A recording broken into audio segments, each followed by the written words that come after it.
Барлықтарыңызға қайырлы күн. Бүгін біз сіздермен бірге осындай өте әдемі машина тортын дайындаймыз. Бұл торттың безендірілуі өте оңай, тек қана шыдамдылық қажет. Міндетті түрде жасап көріңіздер. Әрине де бізге ең алдымен торт қажет. Менде торт Whoopie торты, яғни қантсыз, ұнсыз. Бізде және де бетіне осындай крем. Бұл кремнің құрамын видеоның астына описание бөліміне жазып кетемін. Бұнда бізде сүзбелі ірімшік, ақ шоколад және де сары май. Сары май мен шоколадты ерітіп, одан кейін оны суытып, оған творожный сыр қосып, солай крем жасайсыздар. Кейін көріп тұрғандарыңыздай кремді бояйсыздар өздеріңіздің қалаған сеттеріңізге, немесе ақ торт қылып, осы түспен бояй берсеңіздер де болады. Кейін біз тортымызды кесеміз. Менде 26 диаметрдегі торт Whoopie. Мен оны көз мөлшермен кескен болатынмын. Негізі сіздерге ұсынатыным сантиметр нақты өлшеңіздер. Яғни 26 диаметрлік торт болса, оны 2-ге бөлесіздер, 10 сантиметр, оны 3 сантиметрді 2-ге бөлесіздер, 6,5 сантиметр. Яғни 6,15 сантиметрді 2 шетінен кесіп аласыздар, сонда сіздерде ровный торт болады.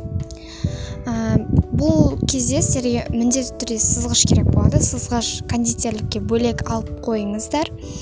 Осылай торттың екі шетін бір-біріне ортасына крем жағып біріктіреміз. Астында менде крем бар, сондықтан мен астына крем жақпадым. Егер сіздер сыртын черновой слоймен қаптамаған болсаңыздар, онда міндетті түрде дайындаған кремдеріңізбен астын қаптаңыздар.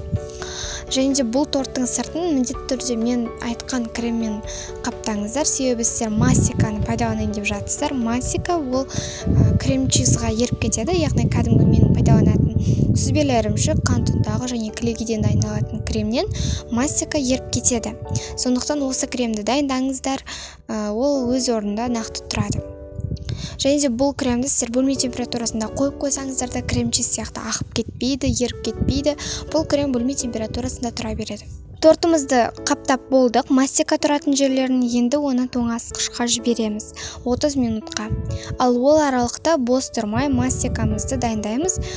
Мастика ол съедобный, яғни жеуге болатын, торттың сыртын қаптауға арналған қамыр деп атасақ та болады. Бұл қамыр секілді, бірақ та бұны біз крахмалмен илейміз, яғни ұнды пайдалануға болмайды. Ол жай ғана глютен дегенге қатысы жоқ, ол жалпы крахмалмен иленеді. Және де бұл қатты жабысқақ болады. Егер де сіздер алған кезде қатты болса, сіздер мастикаларыңыз, онда қолдарыңызбен ұзақ уақыт бөліп, жібітіп отыру керексіз. Сондықтан дүкенден таңдаған кезде жұмсақтығына қарап таңдаңыз. Себебі ол көп уақыт кетеді сіз жұмсартатын болсаңыз. Кейін торттың жиектерін, мастика тұратын көзін, алдыңғы терезесін, артқы терезесін, жандарындағы терезесін, дөңгелек тұратын жерін өлшеп, барлығын кесеміз. Мен ең алдымен алдыңғы көз тұратын жерін кестім, алдыңғы терезесін. Барлық геометрияны еске түсіреміз, барлық сантиметрін өлшейміз, міндетті түрде сызғыш керек. Осылай кесіп аламыз, видеода көрсеткендей.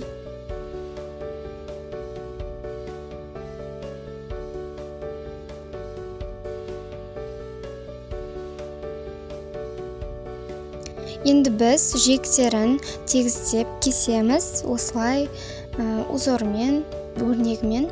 Бізде осындай өрнек болады. Алдыңғы жағында бұл әдемілік үшін, сіз жағына төртбұрышты қылсаңыздар да болады. Кейін керек емес жерлерін кесіп алып қоямыз. Қазір бізге бояуға керек болады. Оны лақтырып тастамаймыз, керек болып қалады басқа кездерінде. Тағы да керек жерлерін кесіп аламыз.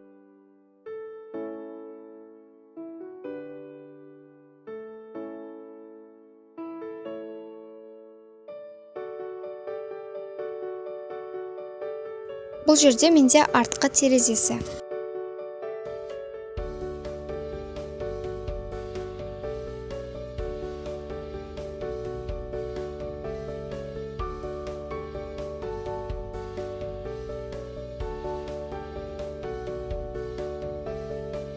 Осы жерлерінде мен бір қателік жіберген болатынмын, яғни мен бірдей қылып кескен жоқпын. Екі жаңғы терезелері менде екі түрлі. Яғни біреу ұзын, біреу кішкентай. Мен сантиметр бойынша өлшеуге ерініп сызбаған болатынмын. Сіздер сызыңыздар.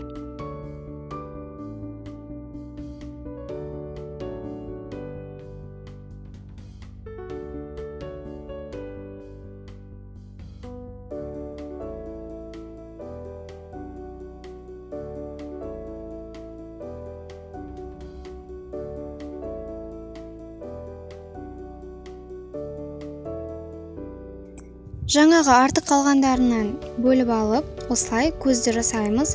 Көз үшін сіздер кез келген қақпақты пайдалана аласыздар. Менде бұл жерде насадка болды, яғни қалып.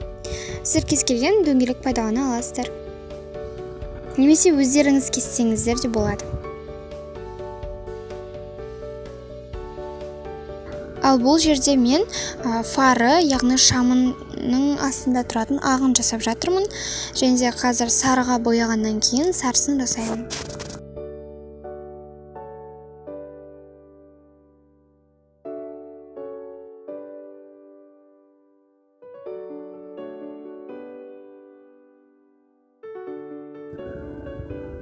Мұнда менде аузы. Бірақ аузын мен кішкене үлкен мөлшерде істедім. Кейін оны кесіп тастадым қайтадан. Кейін қалған бөлшегін екіге бөлеміз. Біреуі қара түске, біреуі сары түске. Қара түсі менде көбірек. Кейін сарыға және қараға бояймыз. Бұларды міндетті түрде ақ мастикамен жұмыс жасап болғаннан кейін ғана бояймыз. Кейін мен видеоны түсіруге ұмытып кетіппін. Ол кезде қара мастиканы осылай дөңгелеттім. Илеп кәдімгідей дөңгелек пішін жасадым қақпақтың көмегімен. Кейін сарыны осылай ұзартып иледім. Және де кесіп осылай дөңгелек жасадым. Айналасын ұзынмен қаптап шықтым. Бұл жалпы оңай, тек ұзақ уақыт пен төзімділік керек.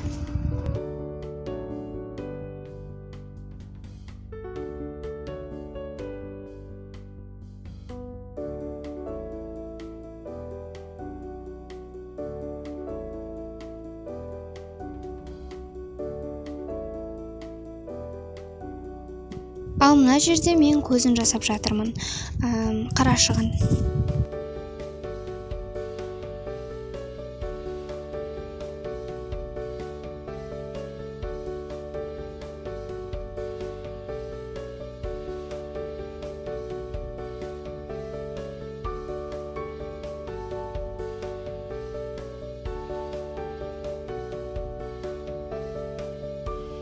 Ортасына кішкене мультяшный, яғни мультфильм кейіпкеріндей болсын деп, сары кішкентай дөңгелек салып қойдым.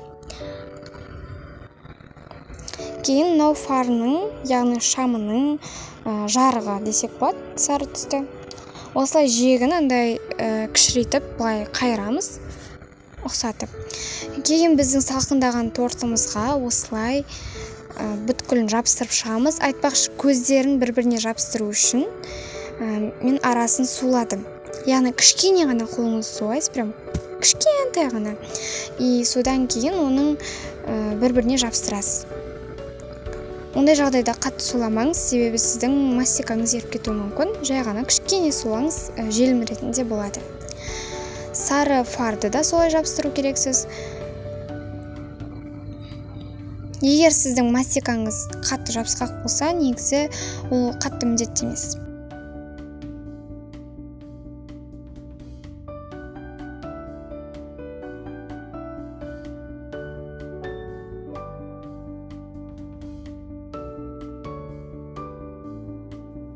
Біз енді ең керемет жерінен келдік. Торттың сыртын өте әдемі қылып безендіреміз. Бұнда бізде жабық жұлдыз қалпы насадкасы. Оны кондитерлік дүкендерден сатып ала аласыздар. Бұл ең кішкентай размері. Осындай қалыппен барлық бос тұрған жерлерін қаптап шығамыз. Бұл торттың әдемілігін кіргізеді. Егер сіздерде ондай жоқ болса, кондитерлік қапшық сатып алыңыздар. Немесе кәдімгі салафанды пайдаланыңыздар. Мейлінше қалыңы болу керек бұл салафан. Және де ішіне кремді салыңыздар. Ұшын кішкентай қылып кесіңіздер, дөңгелек қылып. Немесе интернеттен қарасаңыздар болады, қалай жұлдызша секілді қылып қиюға болатын. Немесе дөңгелек қылып қаптасаңыздар да болады. Жалпы ол өздеріңіздің қалауларыңыз бойынша тіпті қаптамай, жай ғана креммен тегістесеңіздер де болады.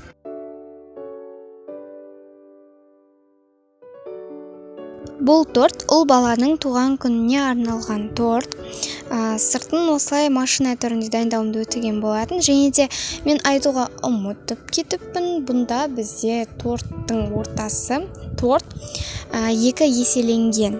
Яғни 4 жұмыртқадан дайындалатын вупи-пай болса, бізде 8 жұмыртқадан дайындалған. Яғни 2 еселет жасадық. Биіктігі бойынша да 26 диаметр болу үшін де солай жасаған болатынбыз. Сіздер 22 диаметрде кішкентай машина торт жасасаңыздар болады.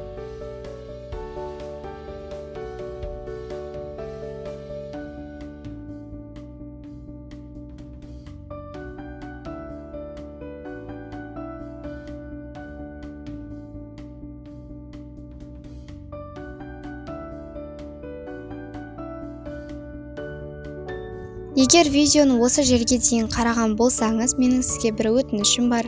Менің каналыма қолдап, тіркеліп, лайк басып, видеоларымды достарыңызға, думаларыңызға, жақындарыңызға жіберсеңіздер.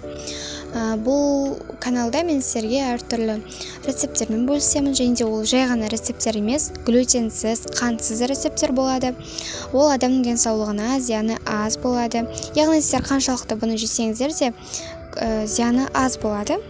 Сондықтан да міндетті түрде жасап көріңіздер. Ал сонымен біздің тортымыз дайын, міндетті түрде жасап көріңіздер. Сіздерге ұнайды деп ойлаймын. Зияны аз торттарды дайындап, жақындарыңызды қуантыңыздар. Сонымен қатар маған тапсырыс бере аласыздар. Ол үшін видеоның астындағы сілтемеден өтіп, Instagram аккаунтымда дайректке жазыңыздар. Сонымен біздің тортымыз дайын. Видеоны қолдап, лайк басып, пікір қалдыра кетіңіздер. Ас болсын.